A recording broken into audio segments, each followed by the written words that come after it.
কি দাদু ভাই, আজকে তুমি স্কুলে যাও নাই? দাদু, আজকে তো আমার স্কুল বন্ধ। আজকে তুমি আমারে খেলনা এনে দিবা, আমি সারাদিন খেলবো। খেলনা? আচ্ছা ঠিক আছে, আনুম নে। আমার লক্ষ্মী দাদু ভাই। আমার নাতি প্রতিদিন আমার কাছে খেলনা কিনে চায়। আমার কাছে পর্যাপ্ত পরিমাণে টাকা না থাকার কারণে আমি খেলনা কিনে দিতে পারি না। আমি তো দাদা, আমার তো ইচ্ছা করে আমার নাতি শখ পূরণ করার জন্য, কিন্তু টাকার অভাবে আমি পূরণ করতে পারি না। আমি আমার সব কিছু শেষ করছি আমি আমার ছেলেরে মানুষ করার জন্য।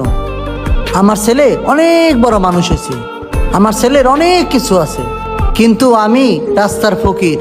আমার সব থাকতো যেন আমার কিছু নাই। যাই হোক, আমার ছেলে ভালো থাকুক। আমার তো এখন